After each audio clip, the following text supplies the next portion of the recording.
আসসালামু আলাইকুম ওরহমতুল্লাহ। সম্মানিত তিনি ভাই বোনেরা, আলহামদুলিল্লাহ আমরা আল কোরআন তেলাওয়াত করে থাকি এবং আল কোরআনের তেলাওয়াত শুনেও থাকি। কিন্তু আল্লাহ তাআলা আল কোরআনের মধ্যে কি বলতে চেয়েছেন সে বিষয়ে আমাদের জানা একান্ত প্রয়োজন। আল্লাহ তাআলা মানব জাতিকে সৃষ্টি জগতের সেরা সৃষ্টি আশরাফুল মাখলুকাত হিসেবে সৃষ্টি করেছেন। তাই মানব হিসাবে আমাদের কিছু দায়িত্ব এবং কর্তব্য রয়েছে। আজকে আমরা আমাদের একটি অতি পরিচিত এবং গুরুত্বপূর্ণ সূরা ইখলাস এর সম্পর্কে আলোচনা করব। এই সূরাটির কি ফজিলত রয়েছে সে বিষয়ে এবং এই সূরাটি নাজিল হওয়ার প্রাসঙ্গিক কিছু ঘটনা রয়েছিল সে বিষয়ে আলোচনা করব ইনশাআল্লাহ। আল্লাহ তাআলা আমাদেরকে ধৈর্য সহকারে এটি শোনার তৌফিক দান করুন, আমিন। সূরা ইখলাস আল কোরআনের 112 নম্বর সূরা। এই সূরাটি 30 পারায় অবস্থিত এবং এতে 4টি আয়াত রয়েছে। এই সূরাটি মক্কি সূরা, অর্থাৎ এটি মক্কায় অবতীর্ণ হয়েছে। এই সূরার অনেক ফজিলত রয়েছে, তার মধ্যে আমরা পরপর ফজিলতগুলি আলোচনা করব ইনশাআল্লাহ। 1 নম্বর, এর ভালোবাসা জান্নাতে যাওয়ার কারণ। হাদিসে এসছে, জৈনিক ব্যক্তি রাসূলুল্লাহ সাল্লাল্লাহু আলাইহি ওয়াসাল্লাম এর কাছে এসে আরজ করল, আমি এই সূরাটি খুব ভালোবাসি। তিনি বললেন, এর ভালোবাসা তোমাকে জান্নাতে দাখিল করবে। মুসনাদে আহমদ 3য় অধ্যায় 141 নম্বর হাদিস এবং 150 নম্বর হাদিস।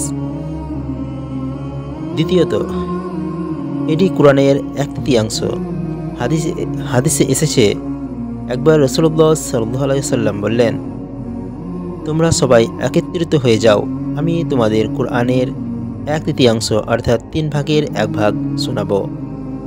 তারপর যাদের পক্ষে সম্ভব ছিল তারা একত্রিত হয়ে গেলে তিনি আগমন করলেন এবং সূরা ইখলাস পাঠ করে শোনালেন।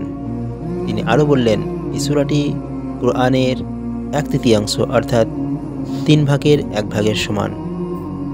মুসলিম শরীফ 812, তিরমিজি 2900 নম্বর হাদিস।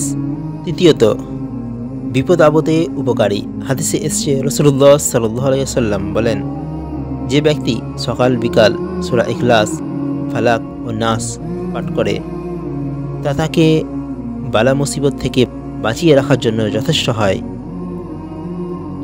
আবু দাউদ 5082 এবং তিরমিজির 3575 ও নাসাইর 7852 নম্বর হাদিস। 4 নম্বর, ঘুমানোর আগে পড়ার ওপর গুরুত্ব। রাসূলুল্লাহ সাল্লাল্লাহু আলাইহি ওয়াসাল্লাম বলেন, হে উকবা ইবনে আমর, আমি কি তোমাকে এমন 3টি উত্তম সূরা শিক্ষা দিব না যার মতো কিছু তাওরাত, ইনজিল, জব্বুর ও কোরআনেও নাজিল হয়নি? উকবা বললেন,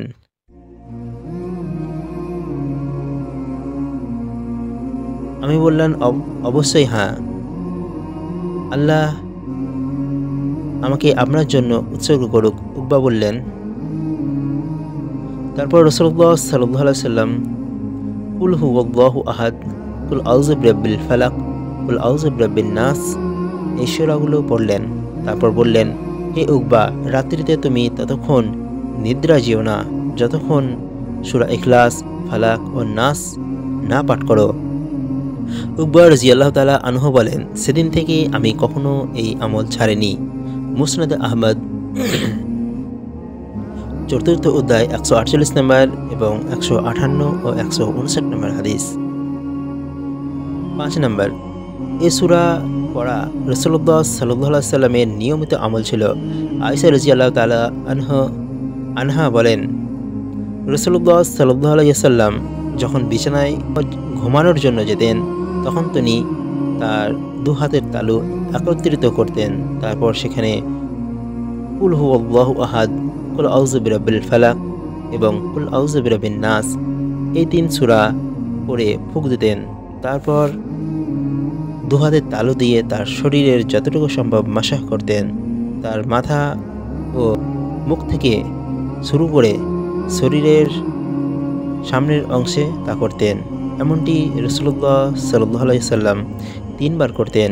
বুখারী শরীফ 5017 এবং আবু দাউদ 5056 ও তিরমিজির 3402 নম্বর হাদিস।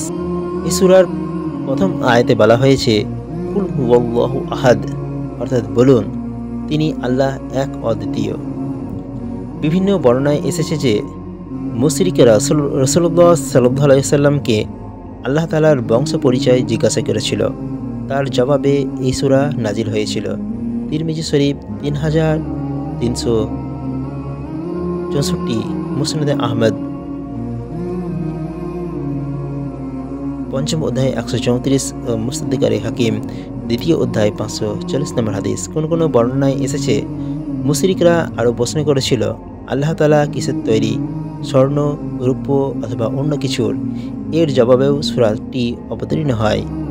এখানে বলুন শব্দের মাধ্যমে প্রথমে রাসূলুল্লাহ সাল্লাল্লাহু আলাইহি ওয়াসাল্লামকে সম্বোধন করা হয়েছে, কারণ তাকেই প্রশ্ন করা হয়েছিল আপনার রবকে, তিনি কেমন। আবার তাকেই হুকুম দেওয়া হয়েছে প্রশ্নের জবাবে আপনি একথা বলুন। কিন্তু রাসূলুল্লাহ সাল্লাল্লাহু আলাইহি ওয়াসাল্লামের তিরোধানের পর এ সম্বোধনটি প্রত্যেক মুমিনের সাথে সংশ্লিষ্ট হয়ে যায়। রাসূলুল্লাহ সাল্লাল্লাহু আলাইহি ওয়াসাল্লামকে যে কথা বলার হুকুম দেওয়া হয়েছিল, এখন সে কথা প্রত্যেক মুমিনকেই বলতে হবে। আজকের মতো এতটুকুই। ইনশাআল্লাহ পরবর্তী ভিডিওতে এই সূরার বাকি অংশের আলোচনা করা হবে। আল্লাহ তাআলা আমাদেরকে আল কোরআন বোঝা এবং তার উপর আমল করার তৌফিক দান করুন। আসসালামু আলাইকুম ওয়া রাহমাতুল্লাহি ওয়া বারাকাতুহু।